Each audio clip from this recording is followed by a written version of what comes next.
ni mo ba sura chama zigi me ka nyamada ka nyashin jabaranu mo wala sa famu ya bise soro fe Sherifla TV bamananga kuna foni na membe wala like awye malikunga ani jien fa wora kunga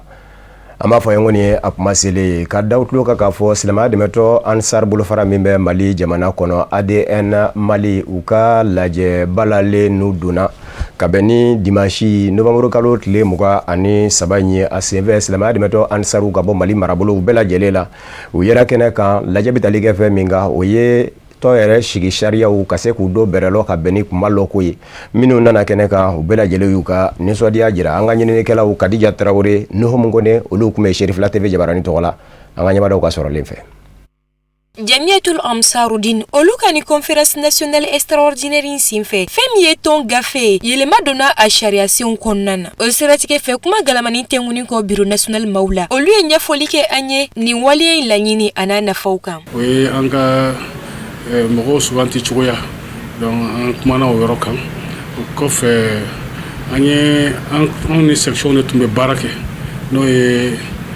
bureau national ani section ne tumbe barake mais anana intermédiaire do douane ñoo ci noy coordination régionale pour que ka bara noya bon coordination régionale fana ka kibaraw ko fana do gafela donc modification tumbe ni bele ba flade kan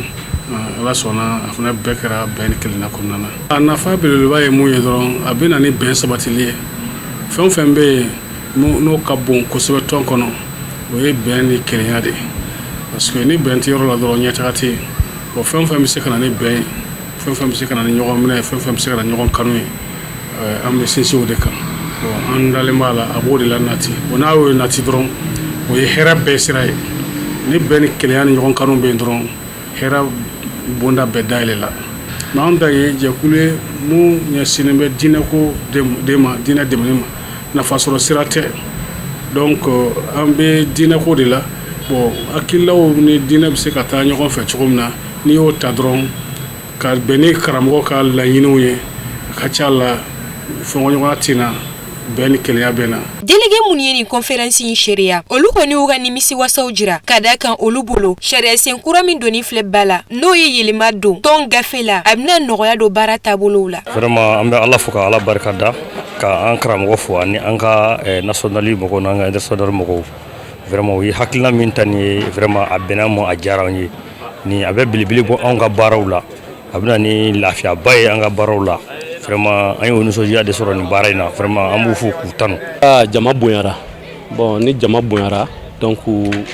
bara be se ka dayelen cikum ka bara no ya mo bolo ni sariya sen kura mi fle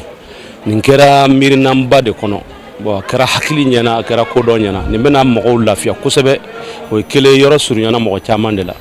bon ibado tama geleyaw bala bon wati bena cogo do jamana yere cogo kama mais sisa wo yoro suryana mogo la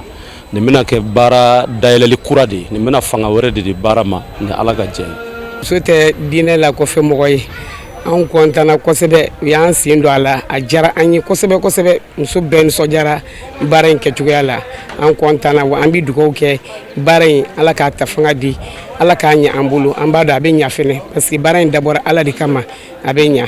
ala ka nya man karamɔgɔ la ka sijan kɛnɛya d'a ma ala ka lafiya caman kɛ n'a ka denbaya ye jamana in ala ka lafiya ala ka jamana in ala ka lafiya ala k'an kisi ka bɔ sitanɛ tɔɔrɔ ma ala ka fɔ ka bɛn don ani ɲɔgɔn cɛ an bɛ aw ladɔnya k'a fɔ ko nin conférence in kɛla wagati kɛrɛnkɛrɛnni ye bureau national maw ani déléguéw bolo ka se ka hakilina falen kɛ tɔn t'a bolo fɛɛrɛ kura minnu ka kan ka sigi sen kan ani sariya kisɛ kura talen o bɛ se ka labara hɛrɛ kɔnɔna cogo min na ka da kan a ka laɲiniw la belebele o ye bɛn kelenya ani basigi ɲini ye tɔn kɔnɔ i n'a fɔ a laɲini bɛ a seydi Sherif Usman Madan Haidara fɛ cogo min na kasangani silamaya demeto ansaru ka laje convention nationale ye min baaraw dayelela sibiri novembre kalo tile muga ani fila amawladaniya ka fɔ donda kawuriya kɛnɛ dɔ hakilina tara min bɛna don bala ka ɲɛsin sɛnɛko mɔ an ka jamana kɔnɔ n'a ma ɲɛ ko silamaya demeto ansaru ka baara dɔ fɛnɛ bɛn dunga fa o laɲinini mɔ jamana denw ye ko in a n'u bi don n'o ye donda kawuriya kɛnɛ ye ka bɛn ni décembre kalo natɔ ye Bamakɔ ni ka laban ka ɲɛsin Mali marabolo bɛɛ lajɛlen ma Kadija Traoré ni Nuhu Mungone ka fɔ la an ka jɛ k'a ɲɛmada diɲɛ baara o baara n'a ɲɛdɔn b'i la siga t'a la i be kɔrɔta sɔrɔ o baara kɔnɔ o siratigɛ fɛ Jamiatul Amsarudin tɔn kɔnɔna na u ka bolofara min ɲɛsin bɛ sɛnɛ ma olu ye wuli ka jɔ kɛ walasa ka lakɔgɔli kɛnɛ sigi sen kan o min baara bɛɛ lajɛlen bɛna boloda ka bɛn desanburu kalo nata ma walasa ka se ka tɔndenw ani malidenw bɛɛ lajɛlen kalan sɛnɛ kɛko ɲuman na o min bɛna kɛ sababu ye sɛnɛkɛlaw na nafa belebele sɔrɔ u ka sɛnɛw la o siratigɛ fɛ baaraw bɛna boloda cogo min na ɲɛfɔlikɛla an ye commission agriculture maaw fɛ an bɛɛ bɛ sɛnɛ na mais sɛnɛ ma ɲɛdɔn an fɛ an bɛ se ka ɲɛdɔn cogo di an ka sikow la an ka nɔgɔw la an yɛrɛ ka farafin nɔgɔw an bɛ se ka min labɛn o la Ansarudini ye lamaga dɔ kɛ ni ka formation dɔ sigi sen kan ka don région na ka se ka taa o formation kɛ wala formation yɛrɛ labɛn cogoya la a kan ka daminɛ décembre 2025 na n'an taara coordination min na section délégués sous-section délégués ni ka taa fara comitéw ani mɔgɔ wɛrɛ minnu bɛ olu bɛ na parce que an ye formation kɛ tile 4 de tile 4 wasa jama kana caya kojugu an y'a bɔ ɲɔgɔn na tile 2 tile 2 fɔlɔ section délégués ani sous-section délégués ka fara coordination yɛrɛ kan olu bɛ na tile 2 filanan in sisan o bɛna kɛ mɔgɔ wɛrɛ minnu bɛ yen n'olu ma délégué ya sɔrɔ ka na mais n'a ka di olu ye ka formation kɛ olu fana bɛ na o tile 2 laban in kɔnɔna na. An mago bɛ se fɛn caman ma min ni a t'an bolo kɔrɔ engrais b'o la binfagalanw b'o la sikow b'o la bon an nana ye vraiment kɔsa na o nana kɛ degunba ye Mali sɛnɛko la walima farasɛnɛ sɛnɛko la bon o degun bɛ se ka wuli cogo min na walima ka se ka dɔ bɔ o la an ka wuli ka jɔ de ɲɛsin de o ma an yɛrɛ bɛ se k'an ka nɔgɔw labɛn an yɛrɛ bolo la an bɛ se k'an ka siw labɛn an yɛrɛ bolo la an bɛ se k'an ka bagajiw labɛn an yɛrɛ bolo la mɔgɔw bɛ se k'o lafaamu ka ɲɛsin o ma k'o cɛsiri k'u cogo min na vraiment an ka wuli ka jɔ de ɲɛsinnen don o ma an kana siri maa wɛrɛ la an ka sɛnɛ na an ka siri an yɛrɛ la an ka sɛnɛ na. fɛn min ye nin lakɔgɔli kɛnɛ in nafa ye ɲɛfɔlikɛla an ye u fɛ kosɛbɛ o kan ka da kan olu yɛrɛ bolo n'i ko dunkafa ka sabati i ko sɛnɛ kɛko ɲuman. an karamɔgɔ a nana diɲɛ bɛɛ ka nafa de kama hali mɔgɔ min ko k'i tɛ silamɛya la wala i tɛ diinɛ yɛrɛ la o de kama a fɔra ko déléguéw ta ye don 2 ye o kɔfɛ a dayɛlɛlen bɛ bɛɛ ye kɔrɔ mɔgɔ ye nin kunnafoni mɛn n'i bɛ fɛ ka nafa dɔ sɔrɔ a la fo n'i kɔni y'i senteliya i b'i senteliya i ka sigida ansaru ka i yɛrɛ kofɔw ye ani k'i ka numéro d'u ma o tuma n'aw ka yɔrɔ ta sera tuma min na kɔrɔ u bɛn'o lisiw lajɛ ni i kɔni sera ka na ka kɔn a fali ɲɛ o kɔrɔ i b'i niyɔrɔ sɔrɔ sɛnɛ tɛ kunfɛ baara ye an ka farafinna degun belebele ye min ye o de ye kunfɛ ko kɛ ye sɛnɛ ye dɔnni baara de ye wa nafaba de bɛ sɛnɛ na mɔgɔw bɛ ka balo dugukolo la de mais an y'a ye u tɛ ka dugukolo la balo ni balo dun bɛ kɛ fɛn o fɛn na k'o fɛn yɛrɛ tɛ balo bɛɛ b'a dɔn o bɛ laban min na bon dugukolo mana sa foyi tɛ sɔrɔ a la an ka dugukolo bɛ ka sa la de o tuma an ka laɲini nin ye o de falenni ye n'an karamɔgɔ sabu ye. An bɛ ɔlɔdɔniya k'a fɔ ko ni lakɔgɔli n'an k'a ma ko formation n'a bɛna daminɛ ni Bamakɔ coordination ye a bɛna Mali région bɛɛ lajɛlen lamunumunu o cogo kelen na walasa malidenw bɛ se ka faamuyali sɔrɔ cogo min na sɛnɛ kɛko ɲuman na wa fana fɛn min ye sɛnɛ dɔnba ŋanaw ye wele bilalen bɛ olu de ma farafinna ani farajɛla walasa olu bɛna se ka formation belebele kɛ mɔgɔw kunna o bɛ se ka faamuya sɔrɔ cogo min na sɛnɛ kɛko ɲuman kan ni nin waleya in ye Jamiatul Amsarudin b'a jira k'a fɔ ko sɛnɛ ko ɲɛɲini o bɛ se ka dunkafa sabati ni ka kɔngɔ kɛlɛ ka bɔ an ka jamanaw kɔnɔ. Dɔnni labo bi ɲɔgɔnda kɛnɛba min labɛn san o san a tako filanan deuxième édition barabula fɔli finali kɛra ka bɛn ni sibiri nɔfɛburu kalo tile 22 ye yirimajɔ ndolati kɛnɛ stade du 26 mars bolola ndolati so kɔnɔ Ameriki ka walasigiden nɔnabilalen kun do ka fara dɔnni labo jɛɲɔgɔn zanfɛ kalansow ni a dɛmɛbaaw ka Amadu Kamara ni Ibrahima Kulubaliw ka fɔ la a bɛ lase Kadija Tarawele fɛ. Ni ɲɔgɔndan kɛnɛ min bɛ kɛ subahanallahi mansinuw kan ni nin ye a tako filɛnɛ n'a bɛ kɛ denmisɛnninw ni ɲɔgɔn cɛla la walasa nin denmisɛnninw bɛ se k'u ka seko ani dɔnko o fɛsɛfɛsɛ cogo min na subahanallahi mansinuw binankun kan n'a ye an ka duguma kalanso ani sanfɛ kalanso kalandenw fara ɲɔgɔn kan a kɛla wagati kɛrɛnkɛrɛnnen nin denmisɛnninw bolo ka se ka kobaw ɲɛnamaya kɛrɛnkɛrɛnyala u ka dɔntaw subahanallahi minɛnw binankun kan fɛn min ye nin ko in labɛnba jɛkulu ye kuma talen kɔ u fɛ u ye ɲɛfɔli kɛ nin ɲɔgɔndan kɛnɛ min sigini filɛ u fɛ a laɲiniw a n'a nafaw kan. Depuis salon an ye compétition de robotique dɔ bila sen kan Mali kɔnɔ n'o tɔgɔ ko Mali Boat Challenge a compétition de robotique laɲini ye min ye ka Mali denmisɛnninw fara ɲɔgɔn kan science ni technologie autour de la science et de la technologie walasa u ka se ka dɔnniyaw sɔrɔ u ka se ka compétences sɔrɔ o secteur nin na parce que an dalen do ala k'a fɔ jamana bɛ développer ni science ani dɔnniya la baarali de donc n'a ye denmisɛnw bila ka baara kɛ dɔnniya kan sini n'u kɔrɔbayara u bɛ se ka minɛnw dilan Mali bɛ se ka yiriwa ni minɛn minnu ye donc compétition sigira ni o hakilina de an ye a siɲɛ fɔlɔ kɛ salon a siɲɛ filanan de bɛna kɛ ɲina denmisɛnninw minɛnw dir'u ma a bɛ kalo 2 bɔ sisan u ye baara kɛ u ye robot dilan aw yɛrɛ bɛna robot minnu ye donc a kuncɛli n'o y'a finali ye o de bɛna kɛ samedi nata le 22 novembre a bɛna kɛ 26 mars basket kɛ terrain kɔnɔ donc ka maliyɛn bɛɛ invité u kana Mali denmisɛn scientifique soutenir k'a yir'u la k'u encourager k'a yir'u la k'a fɔ maliyɛnw bɛ science soutenir et que u bɛ baara min na u k'u jija baara in fɛ halisa mɔgɔ denmisɛn fara mɔgɔkɔrɔba kan ko e b'a fɛ ka science informatique ni technologie kuraw dɔn i bɛ dege a technologie kura ninnu na a minɛnw bɛ yen a karamɔgɔw bɛ yen a dɔnniyaw bɛ yen e yɛrɛ bɛ se k'a dege o la tagalen ɲɛfɛ e yɛrɛ bɛ se ka ko dɔw dilan ni a ye ɲɛfɛ donc dɔnnifabi ye o baara yɔrɔ ɲɔgɔnna de ye. An bɛ aw ladɔnniya k'a fɔ ko nin ɲɔgɔndan kɛnɛ nin ye atako filanan ye Mali kɔnɔ n'u k'a ma ko bot challenge a y'a ka layidukanw bɛɛ lajɛlen dafa nin ɲɔgɔndan in baara bɛɛ lajɛlen bilala sen kan kalo 3 kɔnɔna na wa fɛn min ye médaille di ani trophée diw ye olu de ye nin ɲɔgɔndan kɛnɛ in atako filanan o kuncɛ.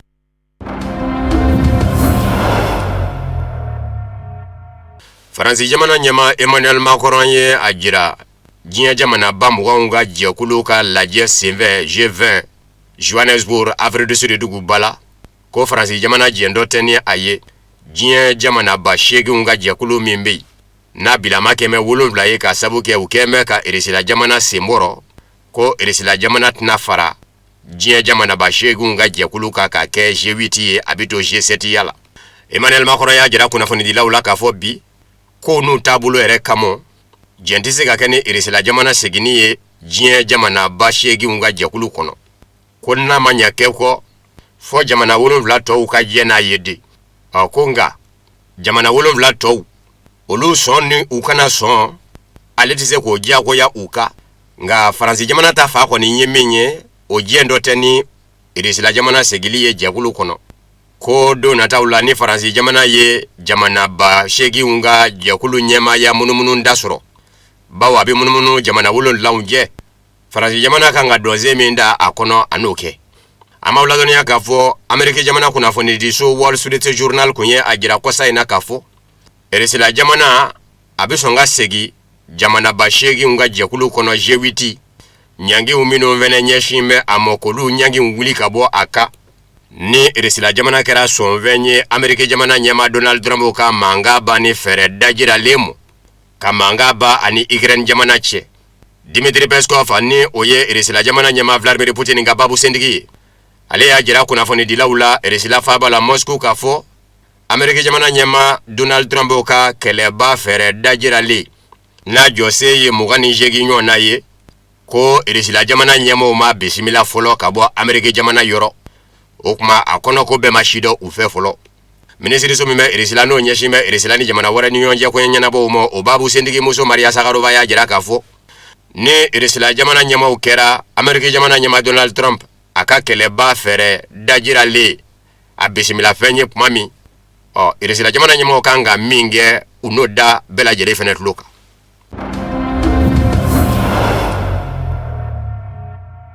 Kɔsa in na Emmanuel Macron Faransi jamana ɲɛma ka surasiya ɲɛmaba a ye laseli dɔ kɛ laseli min ma bɛɛ Faransi jamana de fanba mo o de y'a to Ministre muso kɔrɔ Ségolène Royal n'a yɛrɛ bi deli ka kanbɔ jamana ɲɛmaaya nɔfɛ san 2007 Ségolène Royal Faransi jamana kunnafonidiso dɔ la min bɛ wele ko CNews a ka ca la Ala fɛ Faransi jamana kɔnɔ kunnafonidiso ninnu taafan bɛ u bɛɛ la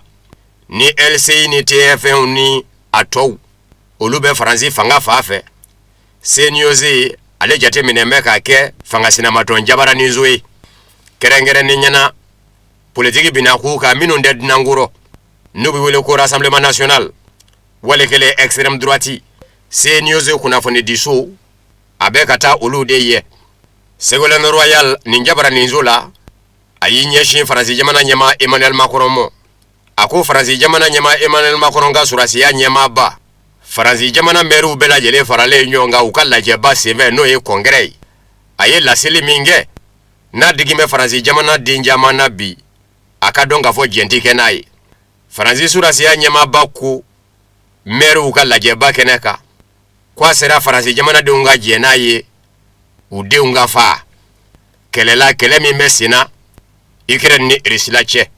Ko bawo ka farati yangan bɛ Faransi jamana kunna a farati yangan bɛ nazarala bɛɛ lajɛlen de kunna. Faransi jamana surasiya ɲɛmaaba a ko meru ka kɛnɛ ka Faransi jamanadenw ka dɔn k'a fɔ fanga bɛ Faransi la. Faransi jamana kolo ka gwɛlɛ n'a kɛra kɛlɛ ye o jamana ka dɔgɔ min bɛ se Faransi la koyi. Nka ko fɛn dɔ de bɛ Faransi jamanadenw jɛ o ye ni kariya ye fɔ fanga ka ye niw nadi ka tɔɔrɔ da i yɛrɛ kan ka jɛn n'a ye i den ka sa. Ko kuma in ka gwɛlɛ nka ale b'a fɔ nin fɔcogo rɔ. Bawo bi Russie jamana kɛmɛ ka dɔnze min da ka ɲɛsin nazarala mɔ a tɛ taa kɛlɛ kɔ. O kuma fo maaw ka sɔn u denw ka sa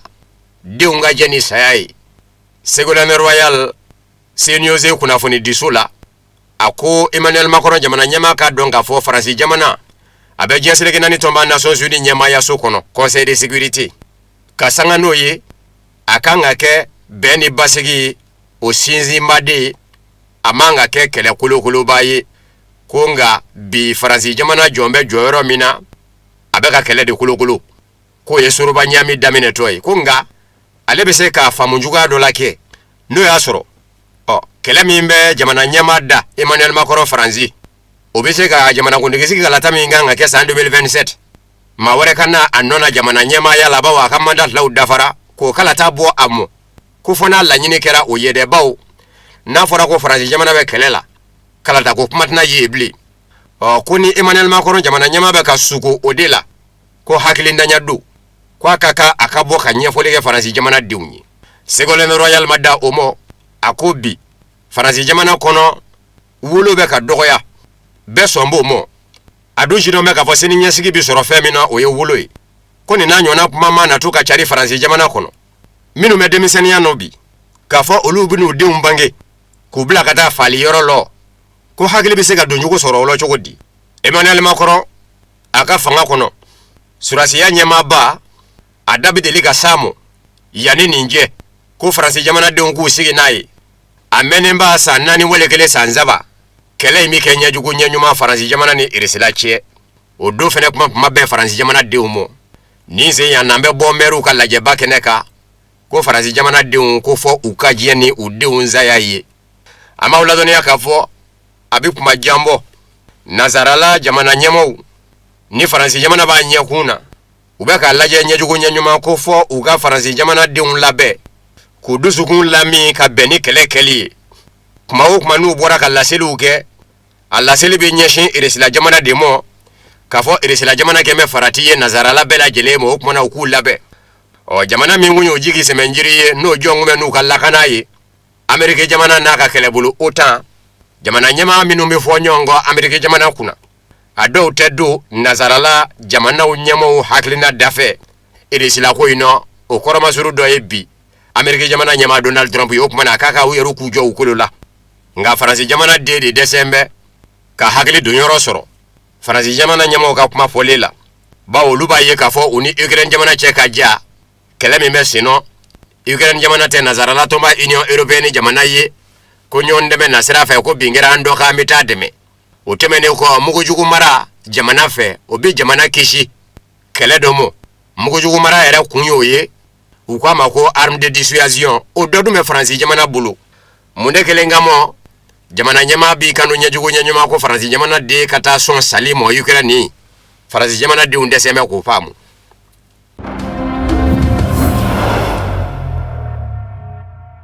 Ni maa min bɛ k'i yɛrɛ nɛgɛ ko nafolo ni kɛlɛkɛ mina joli Ukraine jamana ɲɛmaaw ye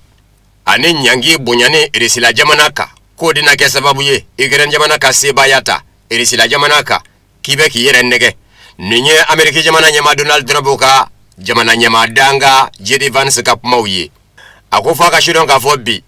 kɛlɛba fɛrɛ min dajiralen filɛ fan filaw la Ukraine ni Russie la Amérique jamana ɲɛmaaw fɛ sɔn kan ka kɛ fɛrɛ dajiralen mɔ jamana filaw fɛ ani u dɛmɛbaaw fɛnɛ fɛ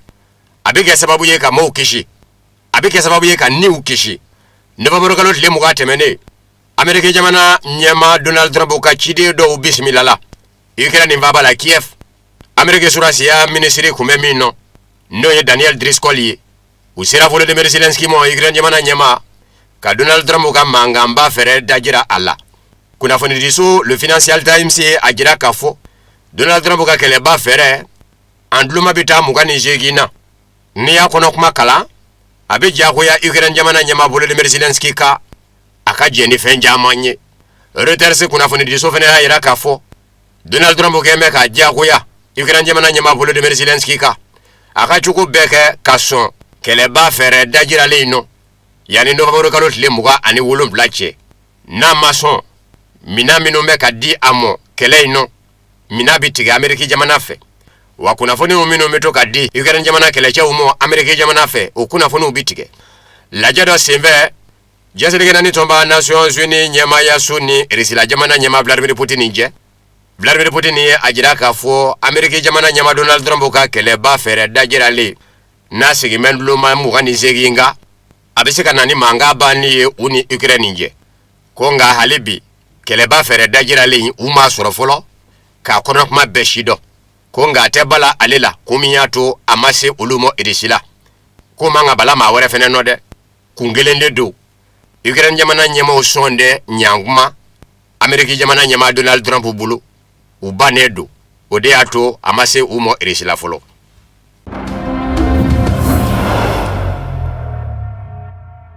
Panguru njageda woro de ye uga Venezuela tama bo amo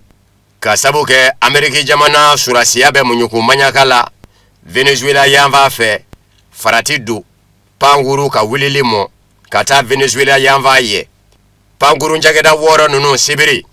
uyuka Venezuela tama bo amo kasabuke ko Amerika jamana surasiu Karaibu yamba no ye kwa yamba ye minga suru Venezuela la ube munyuku manyaka baula ye okma mati pete ukonona korofo mena kabo Venezuela pangurungu nyenaboli jagulu nyema bayoro ni musula kado ko Marcela de Loiza ako pangurun jageda woro nunu doy Brazil tay doy Espagne tay doy Colombie tay doy Portugal tay doy Chili tay doy Trinité Tobago tay amawladoni akafo Amerika jamana nyema Donald Trump akeme ka jira kafo kele bindodo Venezuela yamvaka ka drogu jagula ukele nga Venezuela jamana nyama Nicolas Maduro yere koningeme ka yede kafo Donald Trump dondodo anofede ka kafangabi na kunyenyengu nyeshi emo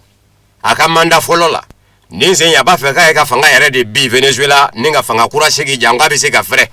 Venezuela dugu jugora na fasoro sira umo bibi na Amerika jamana Venezuela yamvafe aye boni uminonge mabi uluvla ani ma woro de nitura ulakaba